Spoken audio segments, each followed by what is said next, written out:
Bonjour ou bonsoir à chacun d'entre nous, chers amis téléspectateurs, vous qui avez choisi d'être au rendez-vous une fois de plus à notre émission Tête à Tête. Alors, j'ai le plaisir de recevoir le pasteur Nicolas que j'accueille sur ce plateau. Bonjour, pasteur. Bonjour, pasteur Thierry. Homme de Dieu, je suis vraiment content de vous avoir. Pareil pour moi. Gloire au Seigneur. Alors, je vous en prie, vous pouvez vous présenter à nos très chers amis. Ok, je suis l'apôtre Nicolas Ngoran, fondateur des missions internationales chrétiennes d'aide spirituelle et sociale basées en Côte d'Ivoire. Je suis au Canada en mission, bientôt 1 an. Marié, père de 3 enfants. Voilà, ça, les gens sont friands. Et même grand-père d'un petit-fils. Voilà. Félicitations. Merci. Les gens sont friands de ça, ils veulent savoir. Oui, Alors maintenant, vous savez qui est notre pasteur, apôtre. De quoi allons-nous parler ce matin? Quel est le sujet de votre adresse? Le sujet, c'est autour du noyau, n'est-ce pas, cellulaire, à savoir la famille et le couple. Et le titre Le titre, c'est « Comment réussir sa vie de couple ». Comment réussir sa vie de couple? Waouh, c'est une question d'actualité. Tout à fait. Alors, chers amis, une fois de plus, nous sommes prêts à décoller. Et homme de Dieu, je vous en prie, nous vous écoutons. Merci bien.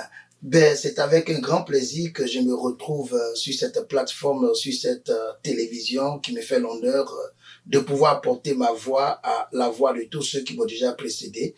Je voudrais les saluer pour le grand travail et saluer au passage le pasteur Thierry pour cette belle initiative qui fait porter la voix du royaume, n'est-ce pas, aux extrémités, j'ai envie de dire, de la terre. Alors, salutations à tous les téléspectateurs, n'est-ce pas, qui nous suivent et qui sont attachés à cette chaîne. Alors donc, comme je te disais tantôt, nous parlerons de ce que j'appelle l'essentiel de la vie, à savoir le noyau cellulaire. Le noyau cellulaire du monde qui est la vie de couple, qui est le couple. Le Créateur a eu cette pensée ingénieuse de pouvoir se reposer et trouver la solution pour la pérennisation de sa créature. Et pour le faire, il a permis que toute chose se fasse en couple, depuis la faune jusqu'à la flore. Tout est question de couple. Et parmi ces couples, l'un des couples le plus important qui est gestionnaire de toute la création, c'est le couple des humains. Et permettez-moi donc de parler des couples des humains. Je ne vais pas m'étaler dans les couples de la faune, les couples de la flore, non, mais je parlerai des couples humains parce que c'est le point focal de l'humanité. Lorsque les couples vont bien, la société va bien, parce que lorsque les couples vont bien, le monde va bien. Et j'ai l'habitude de dire que ce que nous constatons dans notre vie au jour d'aujourd'hui, c'est un problème de défaillance de vie conjugale. Je me retrouve au Canada bientôt 1 an. Je me réjouis de ce que c'est une terre d'accueil, une terre qui aime la famille. Oui. Mais constat est fait que les couples sont vraiment déséquilibrés. Ici, donc, il était pour moi important de parler de cela. Le verset qui soutient ma pensée ce matin, c'est Genèse chapitre 2, le verset 24. C'est un verset qui m'intéresse depuis que j'ai rencontré le Seigneur et je le médite et quelque chose m'a marqué dans, n'est-ce pas, ce verset par rapport à la vie des couples. Il est écrit, c'est pourquoi l'homme quittera son père et sa mère, s'attachera à sa femme et les deux deviendront une seule chair. C'est un verset avec lequel nous pouvons écrire un livre sur la vie de couple parce que chaque mot est parlant, chaque mot est, n'est-ce pas, a une signification. Même le c'est pourquoi est une source, n'est-ce pas, de réussite de vie de couple. Mais je ne vais pas m'étaler là-dessus parce que le mot qui me touche ici, c'est « ils deviendront une seule chair ». Vous savez que l'homme est tripartite. Il est composé d'âme, esprit et corps. Mais il se trouve que là, l'homme et sa femme, dans leur attachement, ne seront pas une même âme, ne seront pas un même esprit, mais ils seront une seule chair. Vous savez que l'esprit ne se construit pas. L'esprit se fortifie, n'est-ce pas? Et l'âme s'entretient, n'est-ce pas? Mais pour ce qui est de la chair, ça se construit. Alors donc, dire que les deux deviendront une seule chair, cela fait appel à une pensée de construction pour la vie de couple. Donc, en résumé, la vie de couple est une affaire de construction. Et c'est ce qui a attiré mon attention, pasteur. la vie de couple est une affaire de construction. Et ça prend beaucoup d'éléments. Ah, d'accord, pasteur. En tout cas, je sens que vous avez la matière.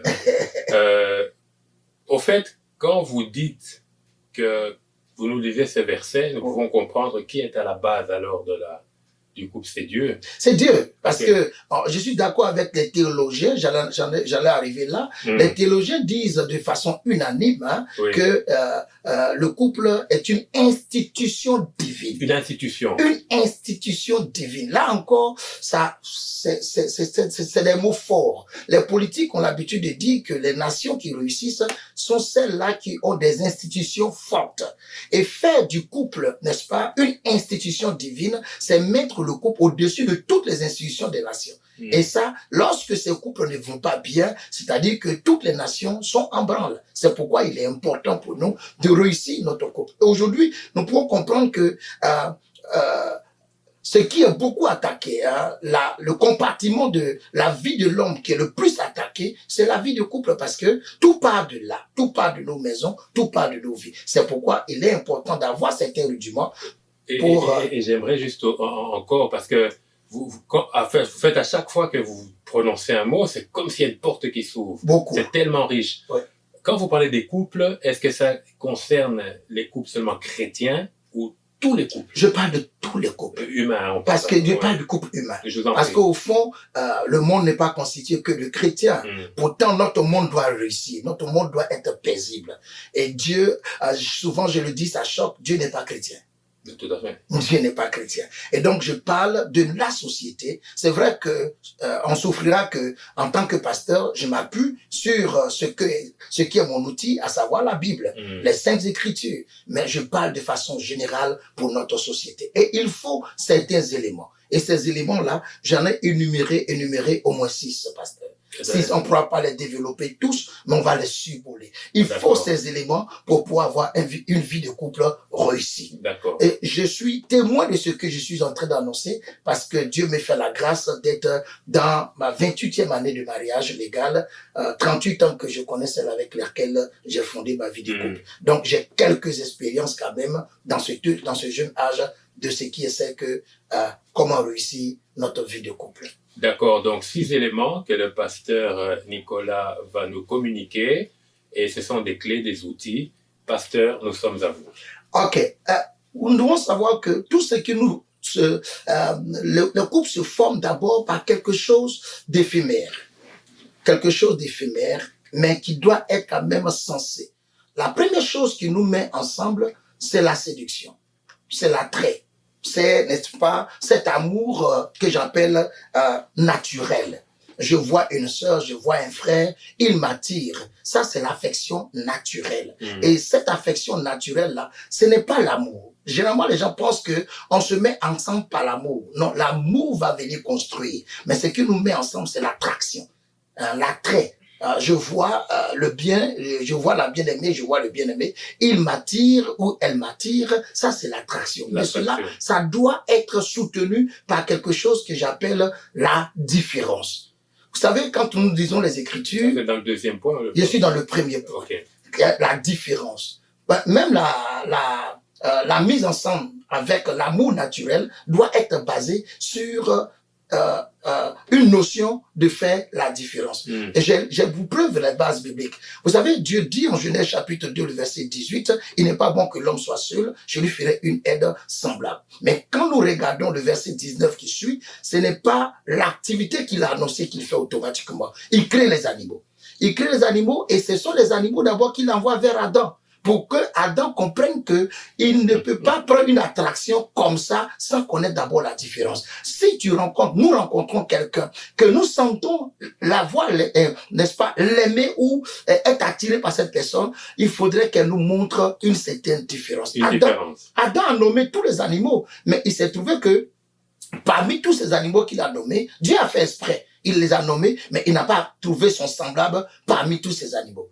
C'est pourquoi Dieu va, n'est-ce pas, le faire coucher, l'endormir, et puis lui prendre une côte pour lui faire une personne qui sera effectivement son vis-à-vis. Donc, la première chose, cette attraction, cet amour naturel-là doit être soutenu de façon très consciencieuse par la différence. Je sais que ça ouvre beaucoup de fenêtres, ça ouvre beaucoup de portes, mais il faut que la personne avec laquelle on va se mettre ensemble, au-delà de ce que nous voyons sur elle, il y ait quand même un sentiment de nous montrer que cette personne est différente vis-à-vis de toutes celles que nous avons rencontrées. Parce que quand nous venons au monde, pour nous les hommes, la première personne que nous voyons, c'est notre mère, c'est une femme. Mais il faudrait donc que cette femme-là, que nous allons prendre pour le mettre chez nous, soit différente. Elle apporte quelque chose de particulier. C'est pourquoi on dit, l'homme quittera son père et sa mère. Mais pour quitter, il faut qu'il y ait quelque chose qui me pousse à le faire. Et quand j'ai poussé cette grâce, comme je le dis, parce que c'est l'âge, mais on va aller vite. Oui, oui.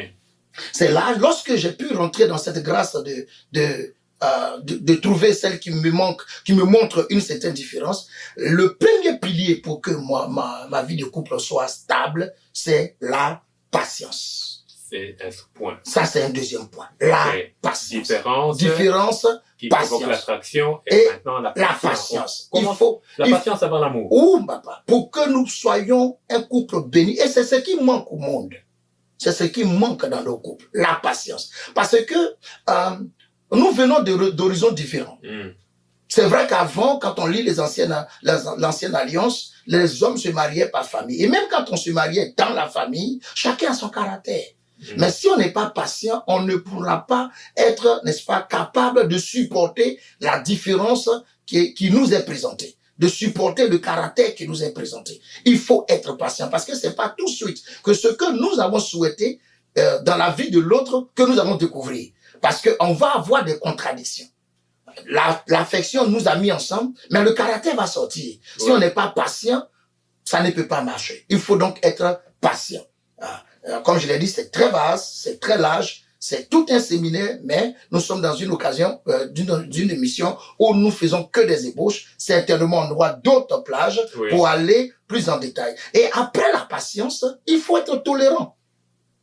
Tout ça, ça fait partie de l'amour. Attraction, patience. Attraction, patience, tolérance. Il faut être tolérant. Nos couples se divisent juste manque de tolérance. Quand vous parlez de tolérance, vous entendez quoi? C'est-à-dire supporter la douleur dans le calme. Oh, quelle belle définition. Répétez un peu, s'il vous plaît. supporter la douleur dans le calme. Dans le calme. Dans le calme. Ok. Il faut être tolérant.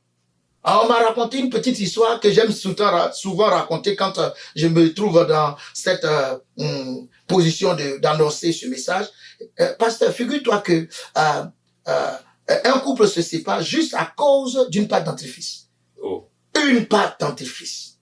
Parce que la dame, dans sa famille où elle a vécu, on utilisait la pâte dentifrice de façon, quand tu arrives, tu appuies, tu prends ta pâte, tu mets ta pâte sur ta brosse, tu te brosses. Mais le jeune homme, lui, dans la famille, il y avait un comportement méticuleux. Il faut pousser la pâte du bas, de sorte qu'on sente quel est le volume qui reste pour qu'on puisse se préparer pour acheter une autre pâte. Mais la dame, elle vient, elle appuie au milieu. Donc, on ne sait pas quelle est la quantité qui reste. Et le monsieur dit, mais je te dis qu'on n'appuie en bas, on n'appuie pas au milieu. Ça suffit pour qu'il y ait divorce. Pourquoi? Parce qu'il n'y a pas eu la tolérance. Il faut qu'on accepte nos différences. Nos couples souffrent parce qu'on croit que l'autre est comme nous. Or, nous sommes différents. C'est pourquoi le couple fait appel à la construction. Et la construction nécessite beaucoup de matériaux et que chaque matière puisse se soumettre à l'autre. Après la patience... Nous sommes déjà au troisième point. Oui. Vous avez employé le mot différence à plusieurs reprises. Juste un petit mot sur ça. La différence dans le caractère, dans le comportement, dans les habitudes, dans l'éducation, dans quoi? Tout à fait, tout à fait. On vient de familles différentes. On vient d'éducation différente. Et avec le monde qui est dans sa globalisation aujourd'hui, il se trouve que nous venons d'horizons différentes, de cultures différentes, et on se met ensemble. Et la première chose qui nous met ensemble, comme je l'ai dit là, c'est l'amour naturel, l'affection, l'attraction. Cette attraction-là qui nous met ensemble. Mais quand on est ensemble, pour construire la vie de couple, ce n'est pas la joie qui nous a mis ensemble là qui va tenir. Il faut être patient, tolérant.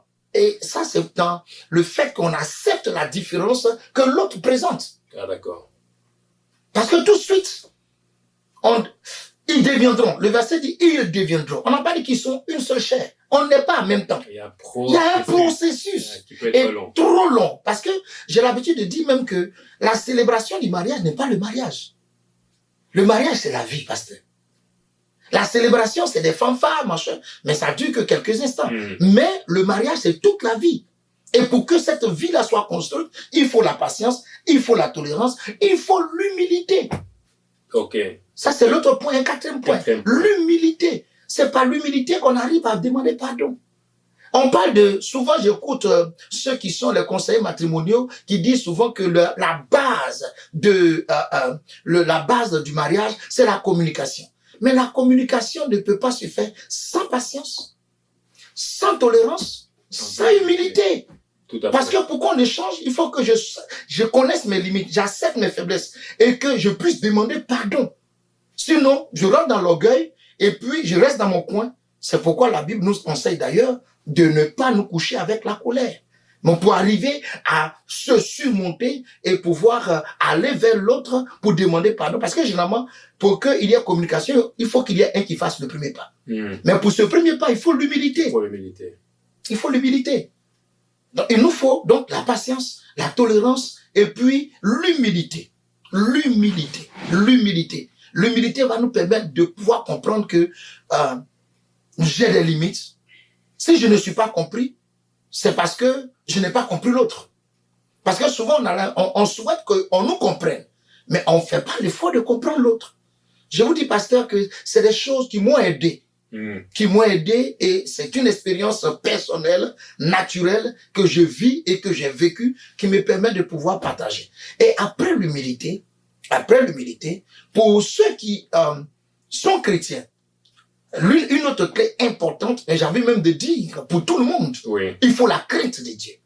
Parce que les théologiens ont dit que le couple est une institution divine. C'est pas un couple chrétien seulement qui est l'institution divine. Tout couple, d'ailleurs, à moins qu'on soit athée, mais tous ceux qui sont quand même religieux, ils essaient de présenter leur couple à leur divinité, pour avoir la bénédiction de cette divinité-là.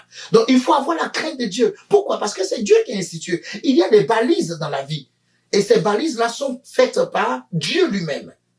Et donc, ces conseils nous aident à pouvoir... Parlez-nous un peu de ces balises, s'il vous plaît. Juste un mot dessus, c'est-à-dire des points de repère dans quel sens? Puisque nous voyons d'après ce que vous dites, vous sous-entendez que on peut se perdre facilement malgré nos bonnes intentions si nous ne sommes pas bien équipés. Tout à fait, tout à fait. Il y a des balises. Il est bon pour tous ceux qui ont des véhicules, lorsque ces véhicules ont un souci, vont chez le concessionnaire. Et Dieu étant l'institut, qu'on appelle ça, le garant des couples, et comme les théologiens ont pu le comprendre, c'est une institution divine. Alors, parlant d'institution divine, le divin a certains principes, a certaines balises que le divin nous donne. Entre autres, sa femme, pas ses femmes. Je ne veux pas rentrer dans ces polémiques. Sa femme, pas ses femmes. Et si je sais que... Monogamie, polygamie. Tout à fait. Si je sais que la divinité me conseille que ma femme, mais je ne vais pas sortir de ce carnaval-là. C'est parce que me fait comprendre. Et puis, m'occuper de ma famille, m'occuper de mes enfants, m'occuper, n'est-ce pas, de mon épouse, de la considérer comme moi-même, de l'aimer comme moi-même. Ce sont des principes simples, mais qui nous donnent de régir notre couple. Avec succès. Avec succès. Et pour finir, le 6e point, c'est l'amour divin. Vous voyez que j'ai pas comment qui vient chapeauter. L'amour divin. Souvent on commence par ça. C'est une erreur. Ah, d'accord. L'amour divin, ce n'est pas l'affection. Ce n'est pas l'attraction. L'amour divin, je résume, c'est la victoire sur la haine. La victoire sur la haine. Parce que on peut se mettre ensemble par l'attraction. Mais il y a des situations qui créent des dédains dans notre cœur, qui créent des chagrins dans notre cœur, qui créent des douleurs dans notre cœur. Et si on n'arrive pas à vaincre ça, ça devient de la haine. Et là où donc on s'était rencontrés avec beaucoup d'enthousiasme, la haine prend place et on a le divorce à notre porte. Le temps est très court pour le développer, certes, mais voici des clés. Avoir l'amour divin. Vous voyez, j'ai lu un passage dans 1 Corinthiens quand Paul parle de l'amour, il dit, quand bien même je donnerai tous mes biens aux pauvres, et que je donnerai même mon corps à être brûlé pour, n'est-ce pas, les autres, si je n'ai pas l'amour, cela me sert d'aucune utilité. Donc, je peux donner mon corps à brûler, mais je n'ai pas l'amour. Parce que l'amour, ce n'est pas la libéralité. L'amour, ce n'est pas, j'ai envie de dire quoi, les dons qu'on fait. C'est beau dans le foyer. Oui. Mais tu peux faire le don, on va te manquer. Et si on te manque, que tu gardes ça dans le cœur, c'est sûr et certain que l'amour va mourir. C'est pourquoi il faut avoir l'amour divin qui nous donne de vaincre la haine. Vaincre la haine. Tuer la haine de notre cœur. Et en cela, on pourra donc avoir une stabilité. En prenant tous ces éléments ensemble, on pourra avoir une stabilité. Dieu m'a fait la grâce de faire ça en petite brochure. Qu'on pourra donc, oui, j'ai écrit une petite brochure sur là-dessus. On va éditer et puis ben, ça va servir. C'est juste des conseils et je suis convaincu que si nous faisons l'effort de suivre, nos couples seront bénis, nos sociétés seront bénies et pourquoi pas nos nations seront bénies pour que le monde soit béni. Waouh, c'est tout un séminaire. C'est tout un séminaire. L'homme de Dieu nous a donné 6 points. À la fin, il pourra nous les rappeler. Ouais. Pasteur, maintenant que nous avons connaissance des outils, comment concrètement, nous avons encore quelques minutes, 10 minutes, comment concrètement quelqu'un, que ce soit un couple ou que ce soit le membre d'un couple, ou que ce soit quelqu'un qui a l'intention de se mettre en couple, peut s'assurer qu'il va vers une vie de couple réussie? Je dirais que pour réussir son couple, il faut avoir ce chapelet. Il faut avoir ce chapelet. Ce n'est pas chapelet des 6 points. Des 6 points. Il faut l'avoir. Il faut avoir ce chapelet. Ce n'est pas un point à adopter en laissant l'autre. Parce qu'ils sont tous complémentaires. Figurez-vous, pasteur, que je suis attiré. Ça, c'est normal. Quand j'atteins ma puberté, j'ai mes désirs. Et plus ou moins, j'ai ma vision de la forme, n'est-ce pas, de mon conjoint ou de ma conjointe. Oui. Et ça, ce n'est pas par révélation. C'est des choses qu'il faut qu'on comprenne. Ce n'est ni par révélation, ce n'est pas par prophétie qu'on se marie. Parce que Adam, Dieu a laissé Adam se réveiller pour constater. Et il a dit des choses, n'est-ce pas, à Ève. La nature nous met ensemble, mais nous décidons de nous engager dans notre mise ensemble. Oui, c'est comme si dans notre église, disons dans la saison à laquelle nous sommes, l'église moderne, moi j'appelle moderne, parce que nous sommes dans les temps modernes, c'est comme si on a beaucoup spiritualisé les choses qui sont même issues de la nature, et ça peut peut-être dès le départ nous amener sur une fausse route. Tout à fait, pasteur. Je suis tellement d'accord avec vous, parce que le mariage est naturel. Par exemple, quand c'est le pasteur qui dit non, ne marie pas. Non, c'est pas moi. Je suis désolé. Je suis désolé. À moins que Dieu fasse une révélation sur un caractère qui ne peut pas compatir avec le caractère de l'autre. Vous comprenez? Là, en ce sens-là. Me dit que Dieu me dit c'est ta femme. Dieu me dit c'est pas ta femme. C'est quelque chose pour moi qui est difficile à gérer. Pourquoi? Parce que les prophéties vont partir. Les révélations vont partir. Vous voyez, pasteur, l'une des choses, je vais dire ça entre guillemets, une erreur que Dieu a faite, que Dieu a payé cash. Entre guillemets. Entre guillemets, vraiment. Oui, Seigneur, pardon. Voilà. Regardez, Dieu a été accusé par Adam. Bah oui. Il dit, c'est la femme que tu m'as donnée, qui m'a donné de l'arbre. Donc, c'est pas juste pour un pasteur de donner une femme à quelqu'un. Demain, il sera accusé. La nature nous présente. On se voit et on décide. On a le choix. On a le choix. De façon très solennelle, de façon très réfléchie. Maintenant, les éléments que nous venons de citer nous accompagnent pour entretenir notre choix. Sur le choix, il n'est ni révélateur, il n'est ni prophétique, c'est une affaire de décision personnelle. Je rends gloire au Seigneur. Déjà, mon premier, il a 26 ans, mais il a fait son choix, il s'est marié légalement. Ma fille a 24 ans, elle a fait son choix, elle s'est mariée légalement. Je n'ai pas interféré dans le choix. La preuve, l'épouse de mon fils est congolaise, de Brazzaville. J'aurais dit non, je souhaite qu'elle soit ivoirienne. Mm. Mais c'est son choix.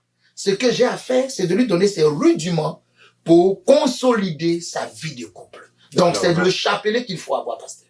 Ah, d'accord. Waouh, c'est merveilleux. Et dans les cas pratiques, homme de Dieu, nous sommes dans des nations, vous l'avez dit, il y a des continents, chaque continent a plus ou moins sa vision du mariage, d'une union entre un homme et une femme. Mais nous voyons quand même qu'en Occident, on va sur des bases beaucoup plus libertines. Ouais. Finalement, dans la responsabilité que nous avons, je ne vais pas laisser pour les chrétiens, par rapport à la parole de Dieu, y a-t-il des choses que nous ne pouvons pas faire? Par exemple, les unions libres, les unions entre deux personnes de même sexe. J'aimerais un peu que vous alliez un peu dans ce sens-là, parce que ici, vous nous avez dit, dans Genèse 2, 24, l'homme quittera son père et sa mère et s'attachera, on dit à sa femme, mais aussi, le point, ils deviendront. C'est un processus. C'est un processus. Et puis, voilà, c'est un peu, voilà, dites-nous librement ce que Dieu met sur votre cœur, et puis ensuite vous allez donner votre conclusion. Ok, pasteur. C'est des points difficiles aujourd'hui à traiter, mais il faut oser. Parce que, souffrez que, à ma qualité de pasteur, je sois dans la ligne biblique. Bibliquement, ce que Dieu conseille, c'est l'homme qui quitte son père et sa mère, qui s'attache à sa femme. Donc, il n'est pas question d'un homme qui quitte son père et sa mère, qui s'attache à un homme. Ça, c'est bibliquement parlant, d'accord. Bibliquement parlant. Oui. Et souffrez que je sois biblique. Tout à fait. Souffrez que je sois biblique.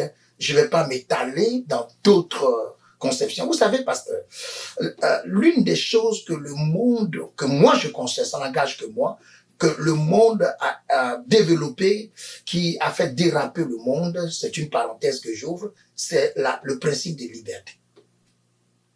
Parce que personne ne peut être libre. Personne ne peut être libre. Ce principe de liberté provoque la rébellion.